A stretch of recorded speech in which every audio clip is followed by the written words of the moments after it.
रिथाबंदी ऐं तरक़ियाती मामलनि जे वफ़ाक़ी वज़ीर एहसन इक़बाल वॾे वज़ीर मुआद अली शाह सां मुलाक़ात कई आहे। सिंध जे तरक़ियाती मनसूबनि समेत मुख़्तलिफ़ मामलनि ते ॻाल्हि ॿोल्हि कई वई।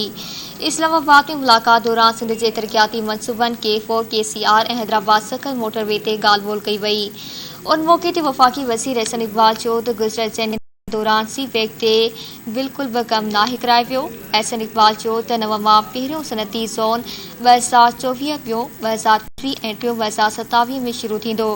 इत्तेहादी हुकूमत मौजूदु चैलेंज खे मुंहुं ॾींदी। संदसि चवणु हो त घटि मुदे में पंचवरहे जो कमु उकलाइणो आहे।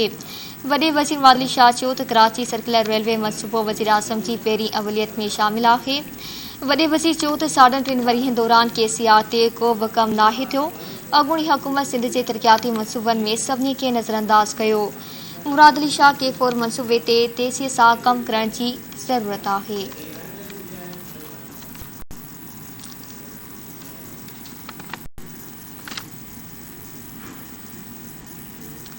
सुदसमा वारी वफ़ाक़ी वज़ीर मरियम औरंगज़ेब चयो आहे त इमरान ख़ान मुसलसल कूड़ ॻाल्हाए रहियो आहे। इस्लामाबाद में प्रेस कॉन्फ्रेंस कंदे मरियम औरंगज़ेब चयो त बेतमादी रिथ ज़रिए PTI हुकूमत खे ख़तमु कयो वियो। हुन चयो त अॻूणी हुकूमत इल्ज़ाम हणण खां सवाइ कुझु बि न कयो। अॻूणी हुकूमत में महांगाई बेरोज़गारी ऐं ग़ुरबत में इज़ाफ़ो थियो। संदसि चवणु हो त इमरान ख़ान IMF जा शर्त पूरा न कया। IMF जा शर्त न मञी मुआशी बहरान पैदा कयो वियो।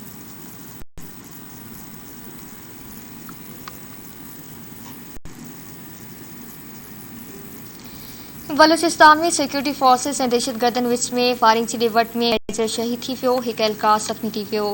ISPR मूजिबि बलूचिस्तान जे ज़िले आवारान वेझो कहान में दहशतगर्दनि सिक्योरिटी फोर्सेस जी चौकीअ ते हमिलो करे ॾिनो। सिक्योरिटी फोर्सेस जी चौकीअ ते हमले जे नतीजे में मेजर शाहिद बशीर दहशतगर्दनि सां बहादुरी सां विढ़ंदे शहीद थी वियो। फायरिंग जी ॾिवट में हिकु एहलकार बि ज़ख़्मी थी पियो। वाक़े बाद सिक्योरिटी फोर्सेस इलाइक़े खे घेरे हेठि आणे सर्च ऑपरेशन शुरू करे छॾियो।